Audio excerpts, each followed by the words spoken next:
He's been called the Warren Buffett of the Middle East, an investor, a visionary and philanthropist whose influence has spanned continents and industries. From backing some of the world's most iconic companies to shaping the global media landscape, Prince Alwaleed bin Talal has never just followed trends, he's been setting them. And this year, he's back on top of the Forbes list as the world's richest Arab with a net worth of $16.5 billion. In a world defined by volatility where economies shift overnight, political alliances are being tested, and the future of media, technology, and power is being reimagined, few voices carry the weight of experience and clarity quite like his. Today, in this rare and wide-ranging conversation, we go beyond the headlines to uncover the mindset behind the moves. What drives his investment instincts? How does he view the current global order? And what legacy does one of the world's most influential figures hope to leave behind? This is His Royal Highness Prince Alwaleed bin Talal, Unfiltered. Your Royal Highness, it's such a pleasure to be with you here today. Now, as we sit here, today marks 90 days since Donald Trump took office. And so I'd love to get your insights on this. What did these first 3 months that we have just witnessed, what do they tell us about the next 4 years? Well, Bismillahirrahmanirrahim. I'm happy and glad to be again with my old friend Forbes. Yes. And please convey my best regards to my friend Mr. Forbes. Now, these 90 days are an indication of many things, frankly speaking. You know, what Mr. Trump is doing, who is a good friend of mine also before. You know, I bought from the plaza and I bought from his boat, which I still have. You know him well. Oh, you know very well. You have a good relationship with Mr. Trump. Frankly speaking, you know, it's an indication of the mess that the United States was in. Look, he inherited a big mess in the United States, to be honest with you. You know, I'm neither Republican or Democrat. You know, I'm a Saudi royalist. But to be honest with you, the United States, in the last 8, 10, 15 years, you know, you felt that there was a lot of things happening there that were not positive. You know, the woke movement, the immigration looseness in the South, the economy, the budget deficit, the trade deficit, and many other more matters. All these things were inherited by Trump. And I think President Trump really is taking a very courageous path by confronting these head-on and simultaneously, not consecutively.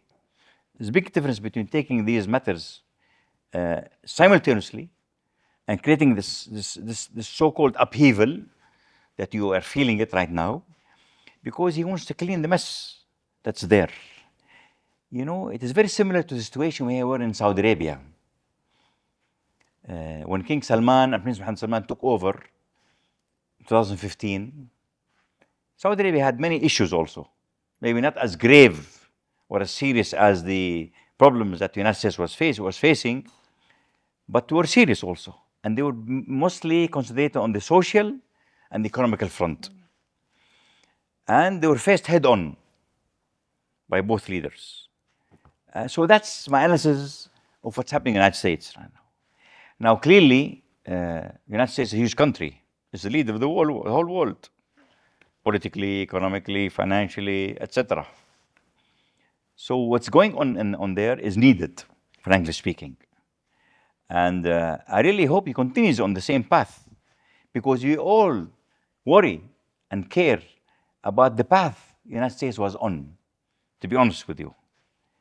And I may not agree with all what he's doing, but at least the concept or the idea of having him revolutionize the U.S. on the economical, on the social, on the financial front, I'm really supporting it.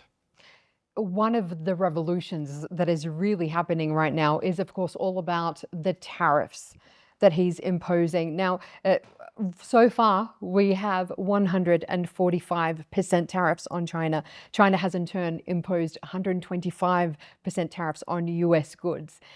Some people who support Trump argue that tariffs on China should be up to 400%. We've heard this. Others say that the tariffs are going to be a sure path to recession.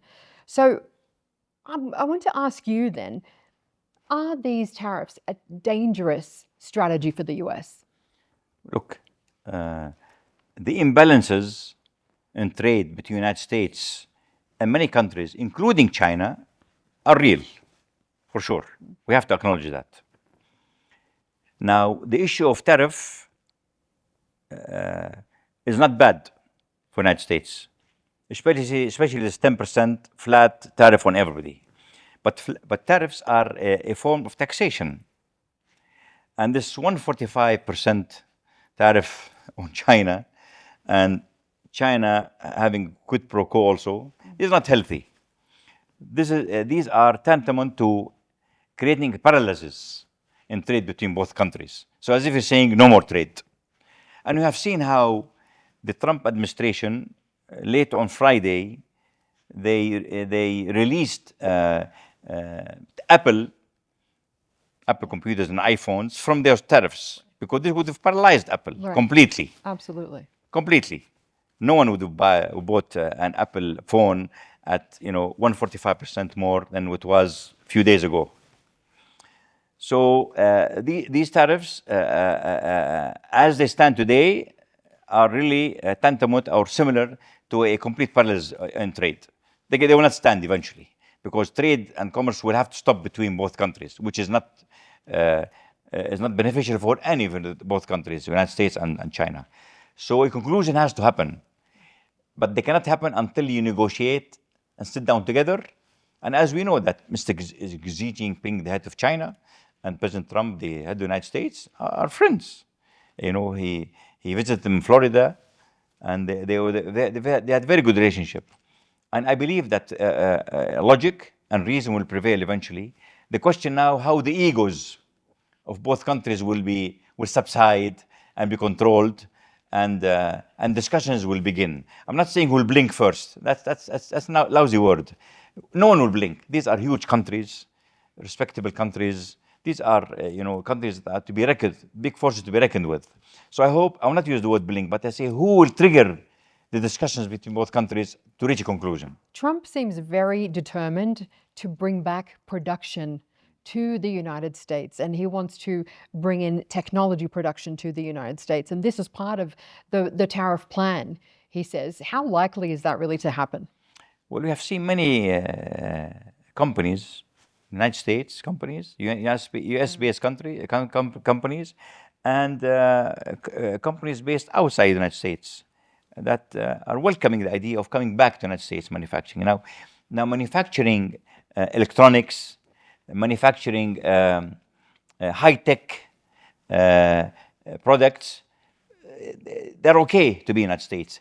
But I'm not sure that the old manufacturing type, steel type, aluminum-based manufacturing, are going to be feasible to go back to the United States.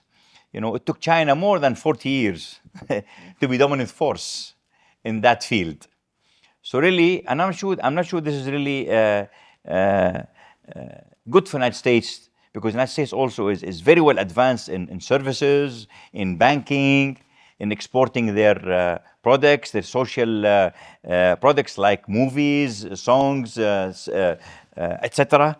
So you have to separate between the high-tech manufacturing that's welcomed and those old-fashioned in the 1950s, 1960s manufacturing that is not so beneficial to the US and US workers, because these are low-paying jobs. Yeah. It's mostly over in that era. But because he's put the pause on the tariffs, he announced them one day, he paused the very next day. Many are calling that market manipulation. Do you agree with that? I'm not sure it's market manipulation, because Mr. Trump and his Treasury Secretary and Commerce Secretary and National Security Advisor and his people, they all noticed and witnessed the reaction of the bond market, which is very important. The bond market, was on the verge, not collapsing, but to be in a serious downwards path. And these are, very astute advisors. And they told them, that was very early warning. So if the trust in US bonds and trust in US economy is shaken, this could have triggered not only recession, but a worldwide depression, like in the early 1930s that the whole world witnessed. And no one wanted that. So I think they backed off a little bit and they gave this 90 days. And you've seen how the stock market reacted. It went up substantially through the roof, not only in the United States, but also in Europe and the Far East. So it was a big relief. And hopefully, I hope that in these 90 days, US will reach trade conclusions with many of their big partners like Vietnam, European Union, Japan, Korea, Taiwan, etc. But they have to reach a conclusion with China. Well, that's what counts, frankly speaking. This is the ultimate. Exactly. That's a big ticket item that counts the most. As we said, you know President Trump quite well. You've had business dealings with him. You've negotiated with him. What is the thing that most people get wrong about Donald Trump? Look, to be honest, Donald Trump is reasonable. And whenever you give him a logical argument, he will accept.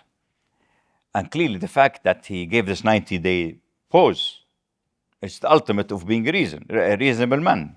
Because he doesn't want also the bond market to go through the roof or to have it collapse. He doesn't want also the US to be in recession, for sure. So hence the 90-day pause came. So I think if you deal with Musk, with Trump, and Musk obviously now these days, because now they are almost twins, which is very good for me because, both are my business partners. I know them very well. So I think Trump, if you give him a logical argument, he will accept and he will proceed with it. So now all eyes are on the relation on the economical and the trade relationship between the United States and China. That's what counts the most. So 90 days pause is not applicable on that particular issue. That particular issue will only be resolved when China and the United States talk and engage and sit down together. But how do you negotiate with someone like that who seems to change their mind almost on a daily basis, like Trump does? Well, look, at the end of the day, Trump is Trump. Look, I'm not going to change him. You're not going to change him. Correct? That's a fact. But also he sees the big imbalance in trade and commerce between the United States and China and even other countries. And frankly speaking, the trade deficit, the huge trade deficit the United States has with many countries in the world really is the accumulation of all those years where the world depended on the United States. Look, the United States will be the leader of the world. And no one wants the United States not to be leader of the world. They're leader in NATO, they're leader in economics, they're leader in finance. The biggest companies in the world are in the United States. So America will lead. But the question, I think America is asking for fair treatment. And I think Trump is taking this, to the limits. And I hope that, he a bit, continue with his path of giving the chance to all those trading partners, the ones I mentioned, to really reach a conclusion agreement with them. And as I heard Mr. Vance, the Vice President, mention that we are very close to having a trade agreement with the UK. Yes. Which is very positive if it happens. This will set the trend for other countries, European Union, Vietnam, Japan, Korea, to reach a conclusion with the United States. One of the things, though, that we have noticed is that global alliances really are shifting in Trump's second term. An example is, of course, the infamous meeting of Zelensky with Trump in the White House, and the about-face, the stunning about-face, where he was berated. President Zelensky was berated for not being grateful enough to the United States for their help, being blamed for starting the war with Russia. Is this a smart strategy from Trump, do you think?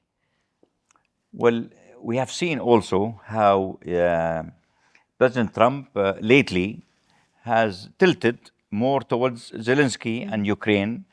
And I think that they mentioned that they're going to sign this so-called rare earth and rare minerals agreement this week in the United States in the White House. And we have seen how Trump also tilted against the Kremlin and Putin and Russia lately by saying if there's no agreement, then we will just walk away from the whole thing. Yeah. So I think Trump is in a hurry, wants to have an agreement very fast, and clearly what happened with Zelensky in the Oval Office, White House, is very unfortunate, obviously.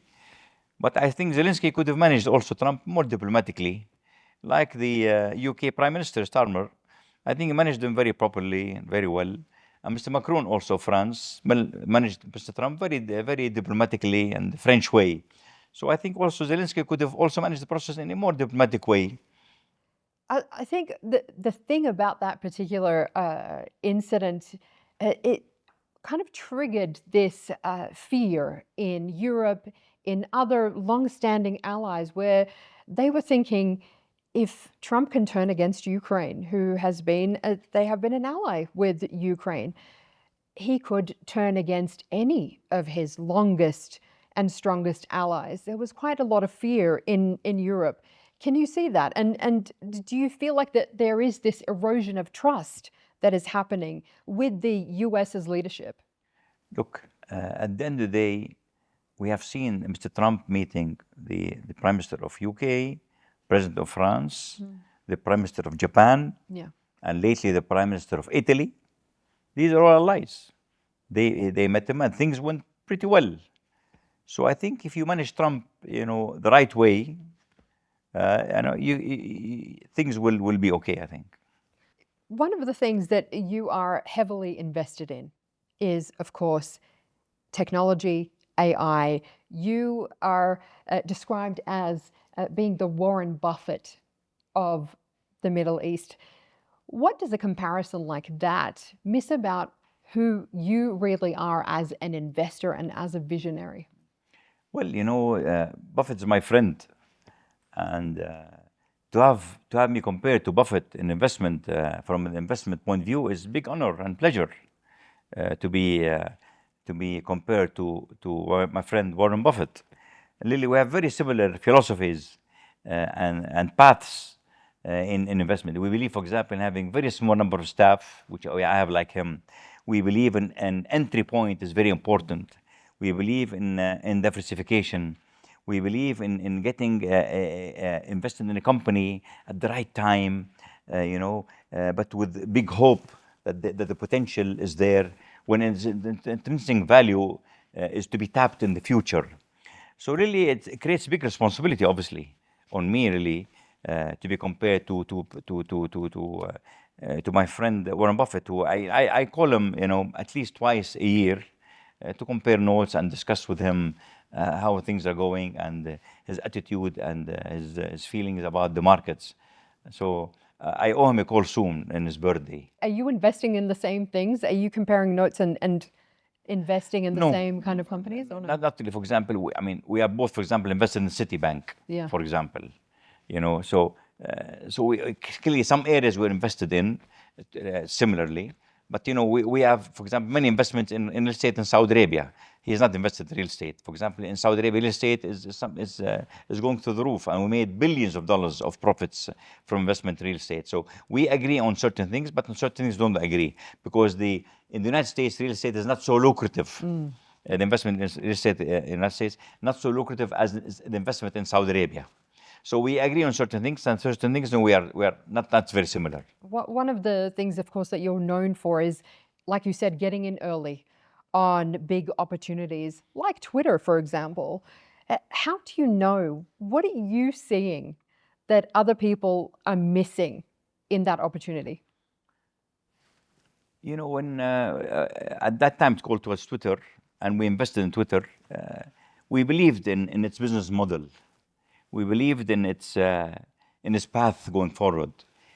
Unfortunately, before Musk took over, things did not really didn't go well, and I was in direct discussions with the CEOs of of Twitter, the consecutive CEOs that came after Mr. Dorsey, and really they were not on track at all.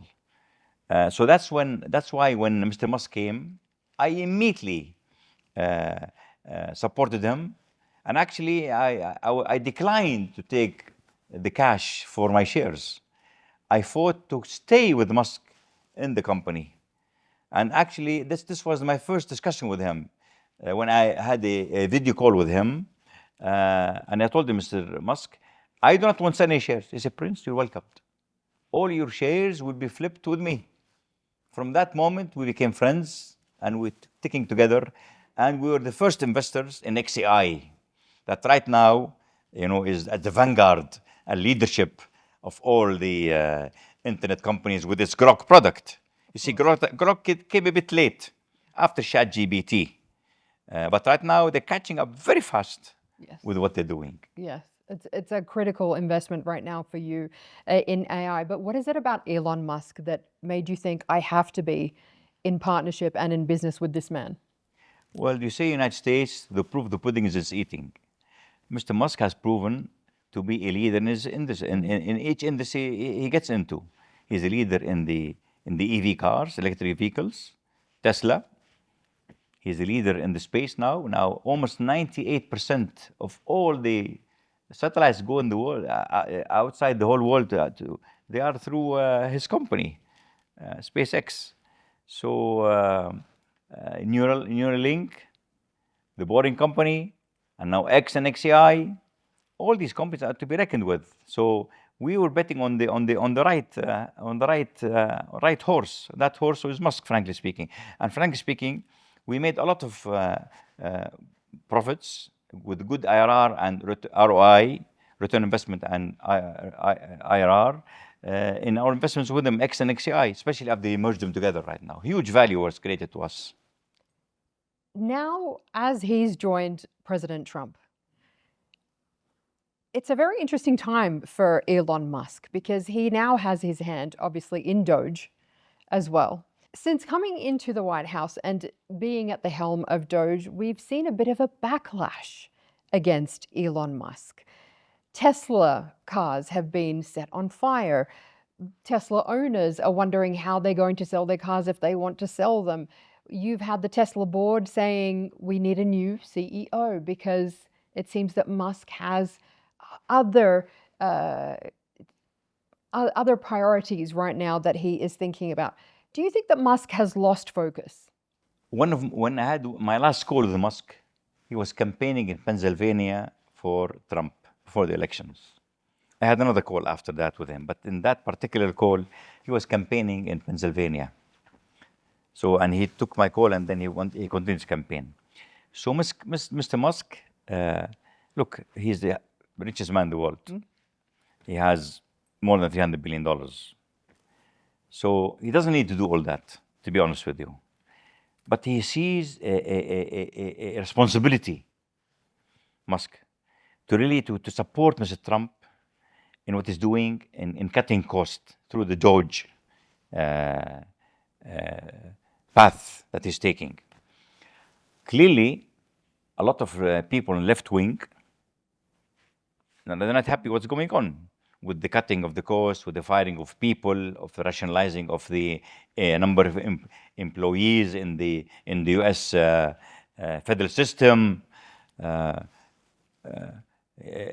many people are happy with the huge amount of cost saving that's happening now. Up to now, I think it's $150 billion annually from the budget deficit. So not many people are happy from what he's doing. But I know that he's doing it from a nationalistic point of view. He feels there's a duty there. And I'll give an example.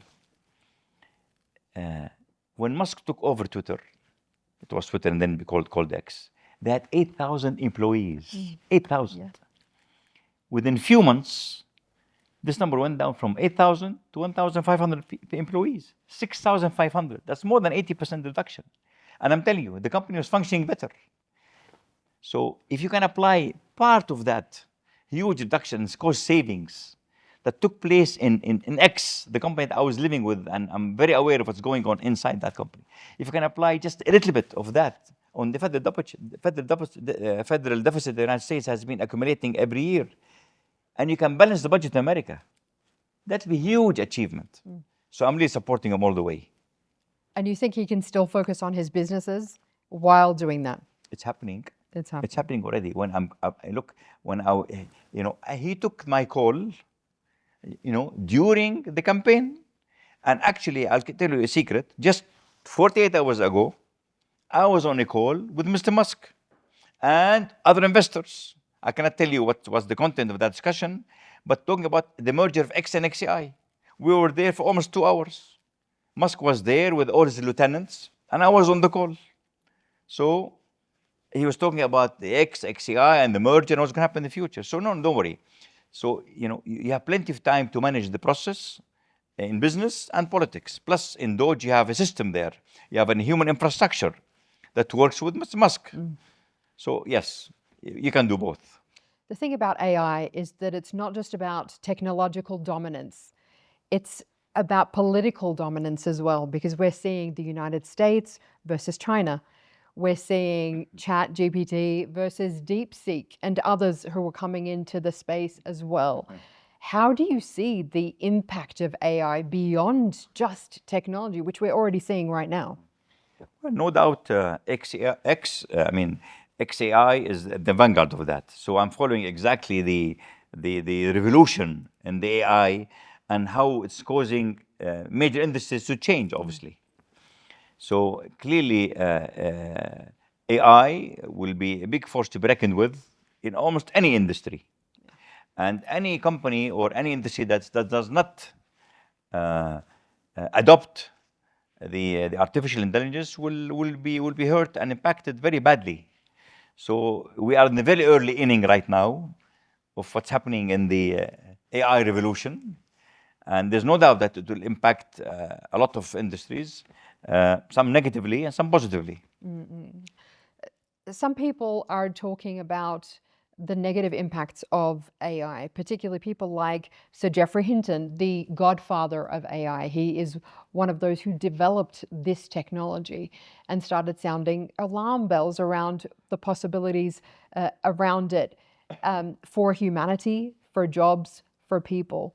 How do you feel about that side of AI, and what do we need to make sure that we're only benefiting from it in the future and we're not negatively impacted by it?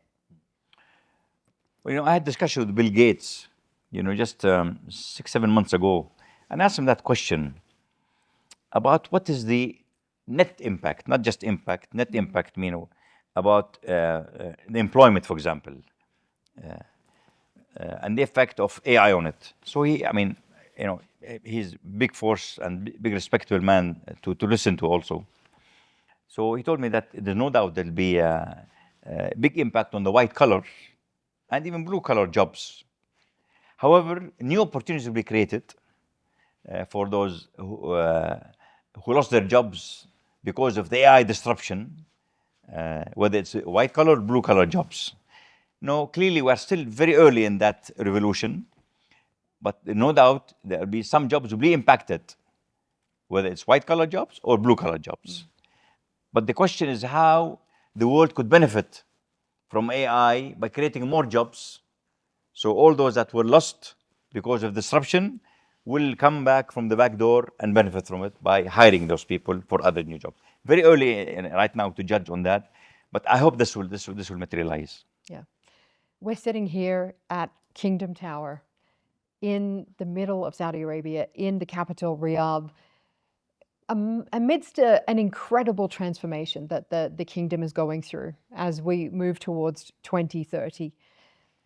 What do you believe are the most underestimated ambitions for the kingdom as part of that transformation? And where do you see the greatest risk of falling short? Well, look, when King Salman and Prince Mohammed Salman took over the reins in the early 2015, Saudi Arabia's budget, exports and GDP were very dependent on oil, which is very dangerous. And I was calling for a change in that direction from 2010 up to 2015 until the new regime took over and they acknowledged that. And many remedies have been taking place to create alternative for the over-dependence of Saudi Arabia on that product, oil. And so far, so good. We have seen they established many other sources of income to Saudi Arabia. One of them, people don't like, obviously, is the VAT, 15%. Clearly, Many people do not like this, but I'm for it, frankly speaking, because you have no choice but to create an alternative for oil. So VAT is number one, 15% on all consumption. Number two is creating Saudi Arabia as being a tourist hub. And we are involved as Kingdom Holding in many projects in Saudi Arabia to support the government in creating this tourism industry that will be a big source of income to Saudi Arabia. So number two is tourism. Number three is minerals. Saudi Arabia now is developing a lot of minerals that are in Saudi Arabia, from gold, silver, uranium, lithium, everything. Almost everything is here. And creating many other industries to compensate for the reduction in price of oil from 100 to where it is today, around the 60s. Yeah. So it's not going to be easy, transformation. That's also a revolution. In the Arab world, we're very sensitive about the world revolution because of what took place, before, in the revolutions that did not really materialize in many countries. So we are going through an economical revolution in Saudi Arabia, and I'm really very much supporting, because it takes time to get all these really be a source of income for the Saudi budget. But it's happening, and I feel it, and I believe that hopefully within the next 4 or 5 years, in 2030, big part of our budget will be really supplied from non-oil products, as I mentioned, whether it's VAT or the minerals or tourism or other industries. Where are you most excited about in terms of what's developing, the industries that are developing here in the kingdom? Tourism and minerals. Of course. There's no doubt about that. These could be huge sources of income. Saudi Arabia has 2.1 million square meters, and we have everything here. You have the best beaches, you have the gorgeous mountains, you have the beautiful valleys, you have areas right now where in middle of summer it's cold, like the southern region. So plenty of opportunities, and you have the archaeological areas like Al-Ula. These are incredible. These are incredible. So I'm very optimistic about tourism and minerals. That will be big support for the compensation from the reduction of price of oil. Do you know what's really interesting? I used to live in Jeddah from 2007 to 2011. Yes. And I think even for those of us who used to live in the kingdom, we had no idea how vast and how diverse the kingdom is. And now that we're visiting often, I'm coming back all the time. I've been to Al-Ula, which everybody has to see. It's unbelievable. Riyadh so many times, the eastern region. Every part is different. Every part. We've just had the F1 in Jeddah. When you look at that, one of the fastest circuits on the F1 grid is unbelievable. You look at the corner, you just go, that is unbelievable. That is something to go to. Tourism, we are involved in tourism. I mean, we have Four Seasons, we have Accor, we have, tens of thousands of hotels, hotel rooms in the world. I mean, so we are in tourism, and we have here, now we're going to have around 13, 14 Four Seasons, and more than 100 hotels Accor. So we are very much entrenched in the tourism industry, and Saudi Arabia's new dependence on tourism will be very beneficial for it, because you can get millions of people, let alone those who will come for Umrah and the pilgrimage that will come annually. Yeah. So huge income potential there. Which is traditional. I agree. But even for us here at Forbes Middle East, I agree. We've got our summits. We're coming here. I agree. And it's like the greatest thing when you come and you see the Saudi people are so excited about the country. For so many years, we didn't see that side. And people here are so excited. And many business leaders are coming here for the very first time. And it's dispelling misconceptions about the place, about the region. It is absolutely phenomenal. And the relaxing of the social restrictions, they go parallel. Yes. They go parallel. They go parallel to what's happening. So it's a package deal. So a war on the economical front, on the financial front, on the business front, and on the social fronts. They all go together. As the kingdom modernizes, though, what are some things that you don't want to change? Look, I'm very much believe in our culture, and we should keep that culture. And I think that the government right now is really very conscious about that. And I know the Crown Prince very well. I know the Minister of Culture, and they are very concerned about not keeping our good culture here, which I'm very happy with, frankly speaking. So there's a big concern that, when you have a big evolution that is almost revolutionary, inevitably some of your culture will be dissected or will be eliminated. And I'm very happy and worried. I'm not concerned anymore at all that they're going to keep it as it is. Actually, they're going to nourish it. So some people have talked about alcohol being introduced. No. I heard about that. And then, clearly some tourists would like to have alcohol. And clearly the government is still debating that issue. And frankly speaking, right now, to be honest with you, we've been getting tens of millions of tourists with no alcohol, to be honest with you. And I can live without alcohol because, I'm non-alcohol consumer. I'm anti-alcohol, anti-cigarettes, anti-any of these sins to me. So I will support the idea of not having alcohol. But obviously, if the government decides to have certain places, certain zones, in the Red Sea, whereby alcohol could be permitted, if the government permits that, I'll be supporting it. It's so funny because, we as Muslims, we know you can have an amazing time without it. So it's not an issue. But we're having an amazing time now. We are, exactly. But back to your point about oil prices, with the shifting global alliances and trade wars, of course, how do you see oil being weaponized or even being stabilized in this new world order? Look, oil is a very important product. And it's going to be an important product for next 10, 20, 30 years. Forget what some people say that are this green energy revolution.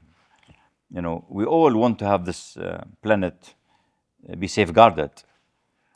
But oil and gas will still be a big factor to be reckoned with for next 10, 20, 30 years. The issue of weaponizing oil is not beneficial to any country in the world. And I think right now with the very good rapport between Saudi Arabia, OPEC, and the United States, the Energy Secretary of the United States was here just last week. He was here, he went to UAE also, and I believe he went to Qatar also. And it was a very good relation. I had a very good trip here with Prince Abdulaziz bin Salman, our energy minister. So I'm not worried about that. I think as far as there is dialogue and discussion between nations on any product, I think they can reach a conclusion. And with oil being so sensitive, so crucial for the growth of world economies, I think we're okay. When we're talking about the trade wars, when we're talking about China, China's growth is very important for the Middle East as well. So how will that impact what's happening here in the region? Well, clearly, we have very good relation with China, and the dependence of China on Saudi oil diminished. It's not as high as before. They take a lot of their oil from Russia. It's discounted a little bit right now. They still take almost, I think, 1.3 million barrels a day. So that's still respectable. That's almost 8-9% of their total imports of oil. So, and Saudi Arabia's relation with China is very strategic on the military front, on the oil front, the economical front. Very good relation between both leadership.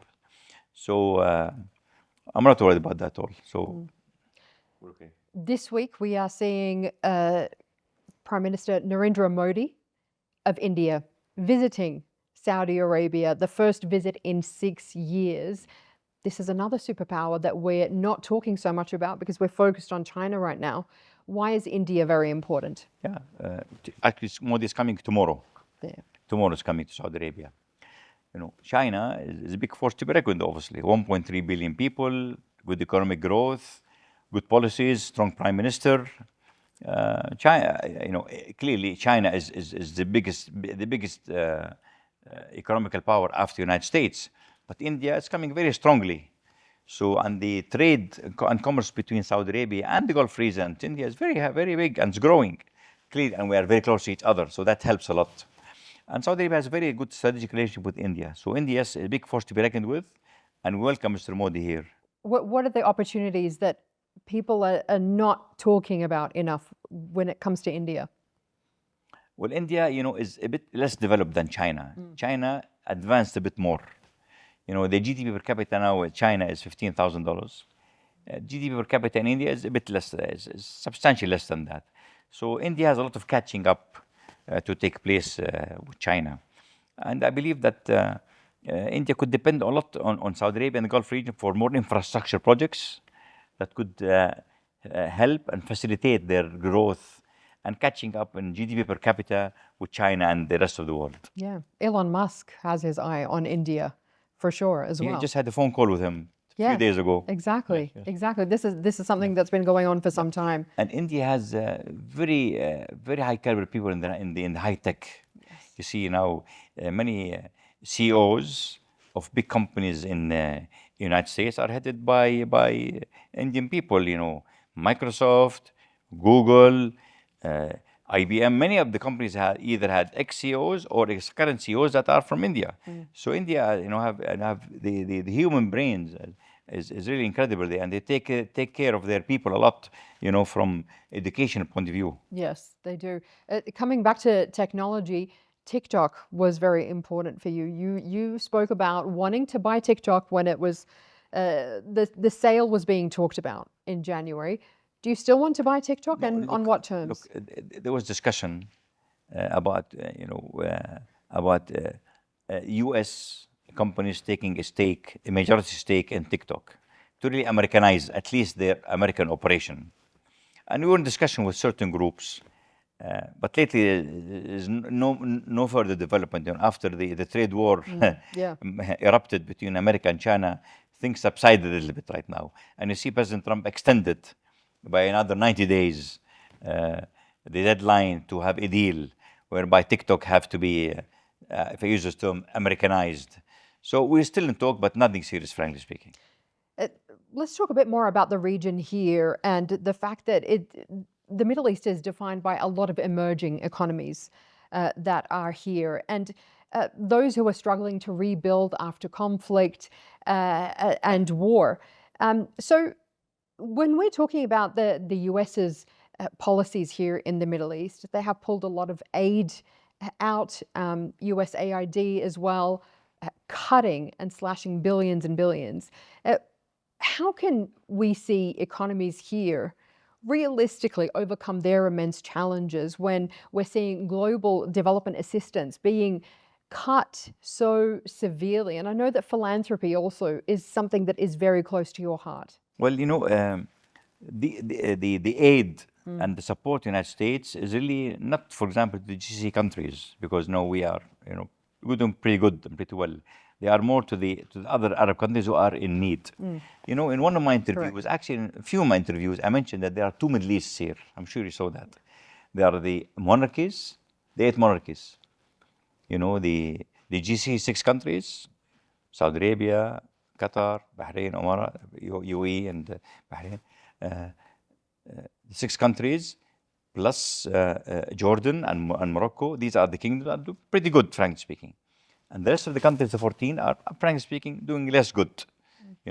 Syria, Lebanon, Palestine, Yemen, Sudan, Somalia. I mean, they're not doing that good, frankly speaking.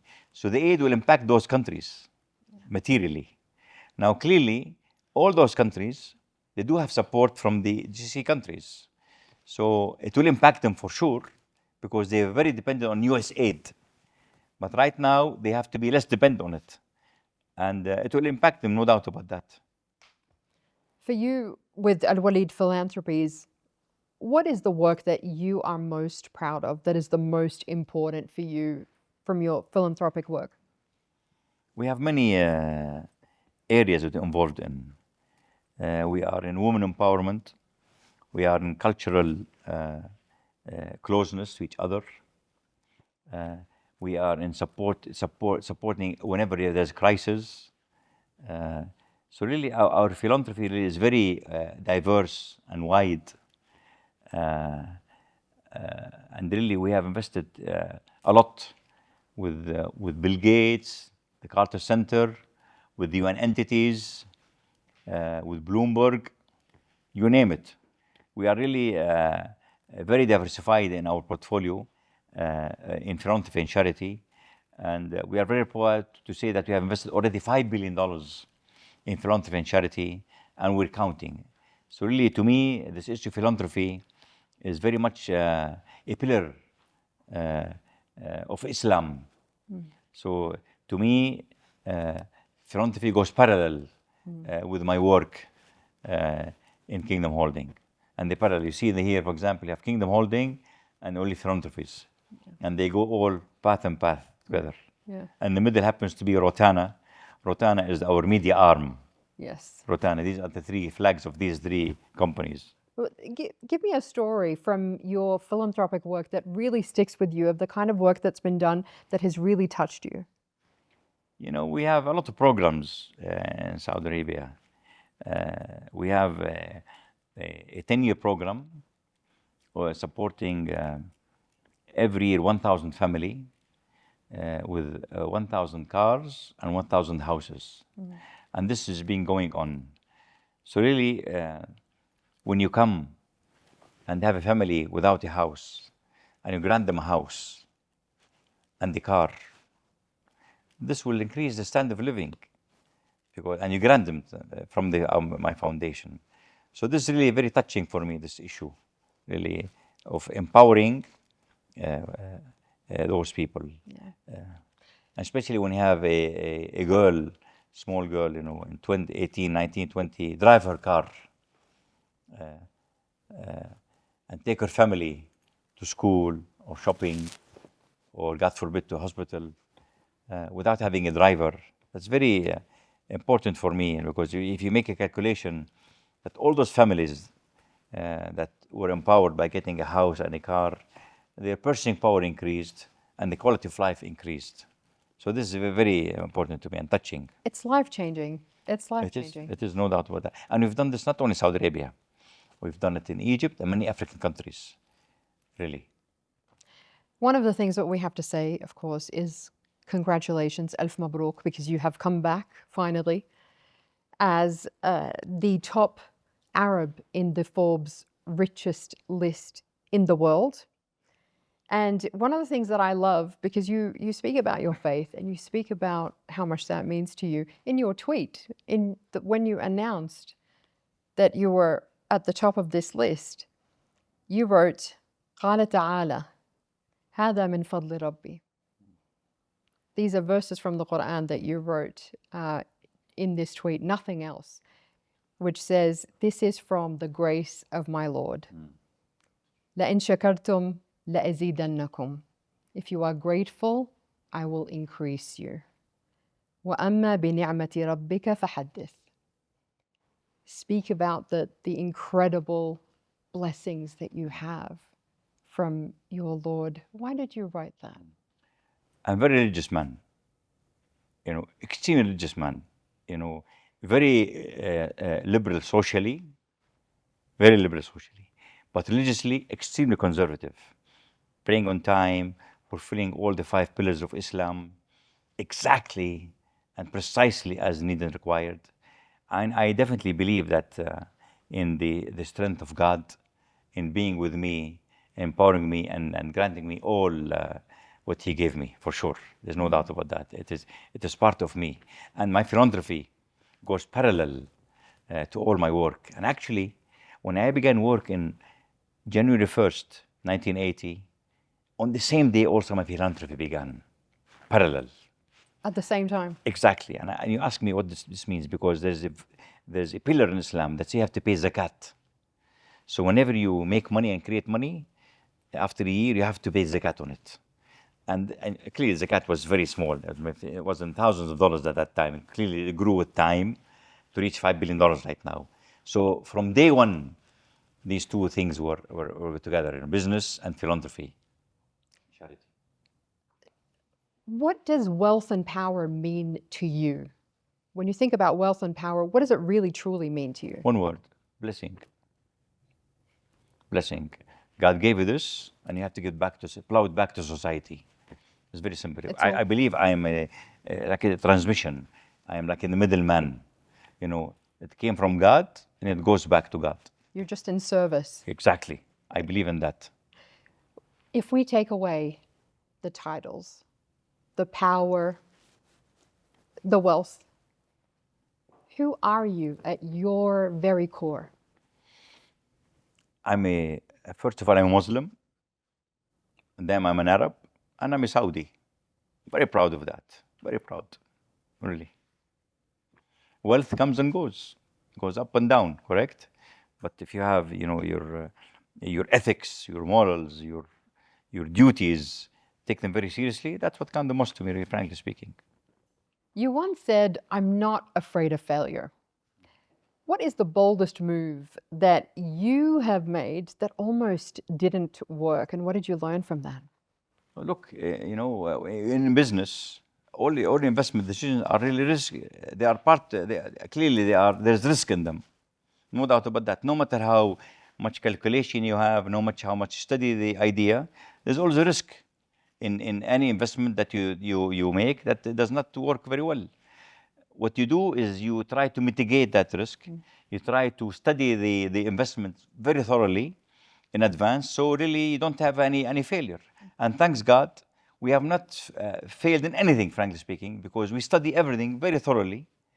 And if there is an investment that we feel that is shaky or that's not really going well, we just pull out from it early. Yeah. Simple. Some people complicate things. It's good to be always one-on-one business. Yeah. Simplify things, make it easy. For example, whenever you go in business and go and hammer that company or be an activist investor, if you're against that company, just don't invest there. There's so many companies in the world that you can invest in and be happy with and get good returns. We've talked about some of the sectors that you like to invest in. You've invested in so many companies, but what do you look for in a leader that you want to invest in? What kind of qualities are you looking for? First of all, it's important to have you have to have a good company, number one, there's no doubt about it. Even if you have a good leader with a weak company, it's very difficult to have this thing take off. So really, you need a very good company, and clearly you have to analyze the leadership. And frankly speaking, a very good question. All the companies invested in, I have a personal relationship with all the leaders, all of them, uniformly. We either meet, interact, I visit them, they visit me here, all of them. Whether it's Four Seasons or City or X or XAI or Snapchat, they all come and sat in that chair here, all of them. Or they come to mingle with me in my resort. So I have to be comfortable with the leaders. And I'm in close contact with almost all of them, really. So leader is very important that speaks the same language I have before I invest in that company. Yeah. Something that's really interesting about you is that you were one of the very earliest proponents of women. You were one of the very earliest supporters of women here in the kingdom, here in the region as well. In fact, visiting your offices here, our staff tells us that you actually have 50% women and 50% men in your staff. 55. 55. By quota. By quota. No discussions. Why is this so important to you? I'll tell you, there's a historical background for that. In the 2000s, and before King Mohammed Salman took over, women were not really treated equally like men. And I have many tweets against that, saying they have to have equality. You cannot have a society function with 50% of them as being women, not being treated equally. This changed, obviously. So the background to this is that when before 2015, I dictated to have a quota of more than 50% being ladies, and it continued. But right now, Saudi Arabia really has changed a lot, and ladies are incorporated the system, and you have a big number of the employment and employees are being ladies from Saudi Arabia. I think it's about 40%. It's reached yes. well beyond what the targets were. But what I mean is, you were very early on that. Why was it important to you way back when it wasn't a priority? Why was it important then? Because you cannot have how can you have 50% of the society or maybe 40% that then staying at home and just importing outside laborers? Just this equilibrium doesn't make sense at all. How can you have 40% or 50% of your labor force staying at home and just importing labor from outside, from various countries. So once you incorporate these ladies or this group of people in the system and the society, they'll provide even more income to the family. They will create less burden on our infrastructure. And, it's many positive factors come from that. Yeah, absolutely. It's amazing to see. In fact, it's less than 7 years now. We have Saudi women going into space. Rayana Barnawi, unbelievable. She went to space. That was 2 years ago. So women are in every part of society now. What is the thing that you're most proud of with that? I'm proud that, with all these achievements, we are now back to normal. We have to go back to normal. All what took place has got us back to normal. I mean, why in the hell lady could not drive a car? Why she cannot go to a stadium? I think Why we forget, everything's done. We forget that women used to be a very active part of society here. Exactly. And then there were changes, and now they're back, as you say, to normal. Exactly. Now we are back to normal. Yeah. Thanks God. They're in leadership. They're everywhere now, and it's incredible to see. Pari passu, with men, same thing. Yes. Equality, and that's what our religions ask for, by the way. Exactly. And our religion, just apply our religion. And that's how it was before. Yes. And we're back to normal, thankfully. Exactly. What I want to ask you about, this was very interesting. As we were getting a tour of your offices here, one of your closest aides, we were talking to him, and I was asking him how long he's been with you. He said, this month, 14 years. And I was like, wow, that is incredible. And we talked to a couple of others. A lot of them have been with you for more than a decade, which is amazing. But I asked him, what do you love most about His Royal Highness? He said to me that you showed him the potential in himself that he did not see. And that really struck me. I was really stunned by that, because to me, and I don't know how you feel about this and how you interact with your staff and with your people, but to me, when you show somebody the potential that they didn't know that they have, that's the greatest gift that you can give someone. We are as good as our people. A company is good because it's good people are good. And really, many of people with me have been 14 years, 18, 20, 25, 30, 40, few at 50. So really, it's a career. It's like a family here. We treat everybody like a family here, one family. All have access to me directly, no matter how low ranking is or she is. Direct access to me. And we are a very small number of people, but I believe in efficiency. So really, many people, I like to unleash in them the maximum that they so they can deliver for the good of our either company or establishment or philanthropy or charity or club or whatever it is. So the fact that I interact with them very intensively and personally creates big value, and I can understand exactly what he or she can do more that they didn't even know that they could do, he or she could do. And this really creates even more proudness in him or her, and more loyalty, and more dedication, and more commitment. Is that what makes a great leader? What would you say makes a great leader? Somebody who is beloved, who gets the best out of their team. Is that the quality? Well, that's one of the qualities. But you have to be ethical, you have to be professional, you have to take care of your people, you have to be honest, you have to have integrity. Many factors all to come together. But this is a very important factor to really humanize and personalize the relationship with each. And we don't use the word employee here. Members, I use. We don't use employee. Each member of our group. I don't like to use employee at all.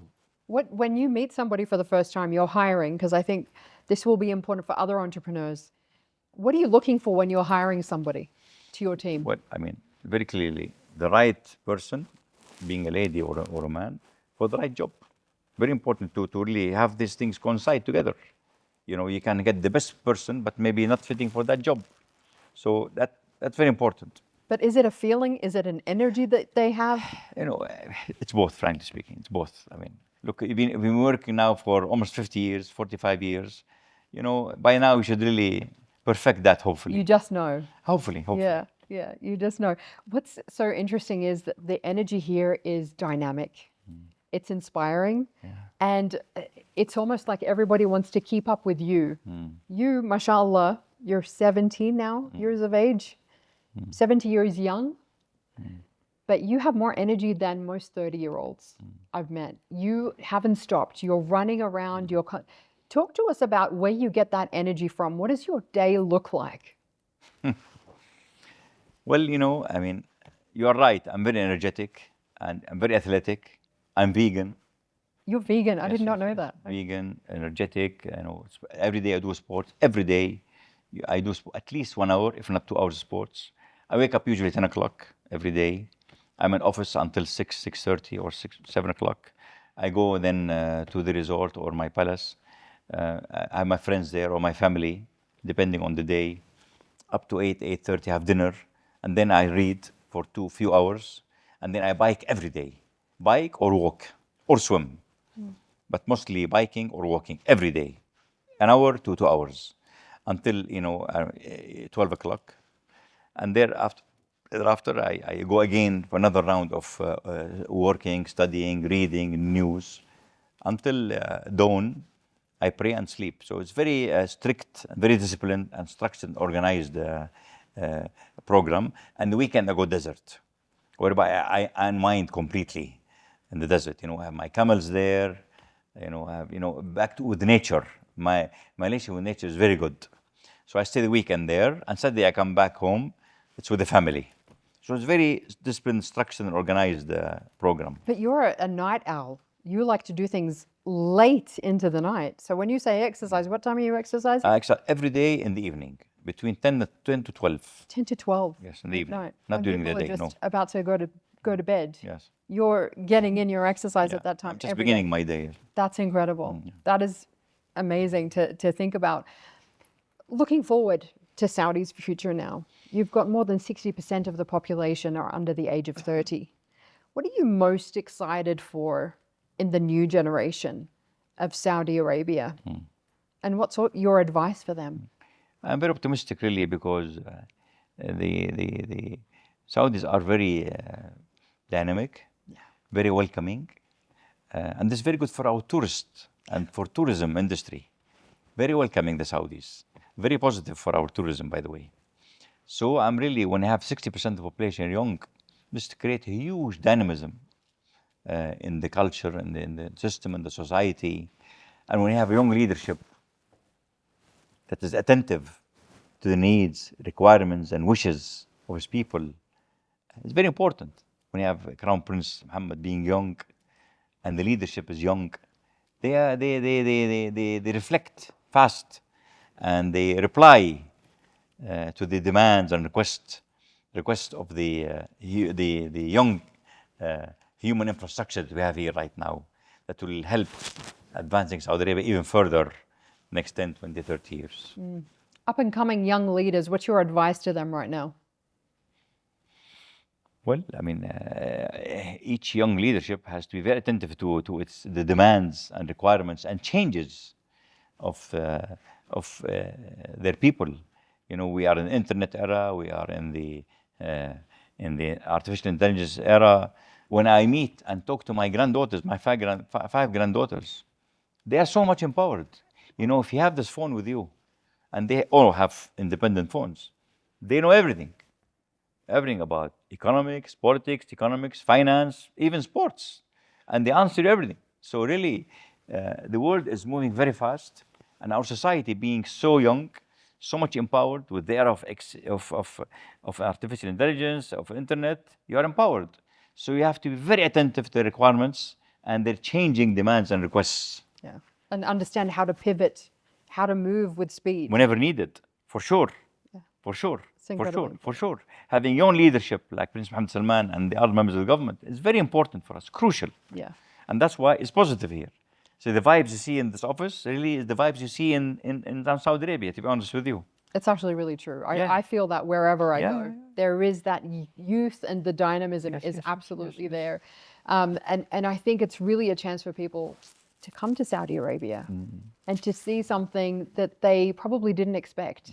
Going through your office, I think it's safe to say you've met almost every world leader that there. It's just incredible seeing the documentation and the photographs. Who stands out for you as one of the greatest meetings, or somebody who has left the greatest mark on you? I will not mention someone specifically because I met, almost 170, 180 leaders in the whole world. But really, you get from each one a trait or a positive thing that you really try to leverage and be attentive to it and try to develop it. The world is really full with great leaders in the whole world. I mean, Mandela in South Africa, Lee Kuan Yew, Xi Jinping. Who surprised you the most? Well, I'm impressed by Lee Kuan Yew, frankly speaking, who was sitting on that chair specifically. Lee Kuan Yew, and he went with me. I drove him to my desert resort. He came to me twice, 3 times. A very good friend of mine. He's very Singapore. Yes, Singapore. He's the established. He established Singapore as we know it today. He's the new leader. He's the leader of New Singapore. And he's a very wise man. And he talks logic. He gives good advice. I really love him. Incredible. When you think about the legacy that you want to leave, it's probably early to talk about the legacy. Knowing how energetic you are, first of all, what do you still want to achieve? What do you still want to do that you're just itching to do? You've achieved so much, but what do you still want to do? Human nature always looks for the future. Human nature always would like to do better and more, and I'm one of them. Clearly, I like to do a lot more. What I've done so far in business, in philanthropy, in charity. We are present in 190 countries, our philanthropy and our presence also in business. So we like to expand all that, keep doing more, helping more our society and the international society, more philanthropy, more charity. What is the one thing that you really want to be known for your legacy, the impact that you want to be known to have had? Well, every person would like to be remembered for what he did. And obviously, I like to be remembered for all what I've done for my society and for international society on the philanthropical front. It's very dear to me, really, frankly speaking.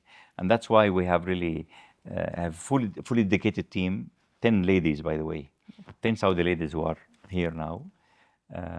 They work in philanthropy 24/7, very dedicated, very committed.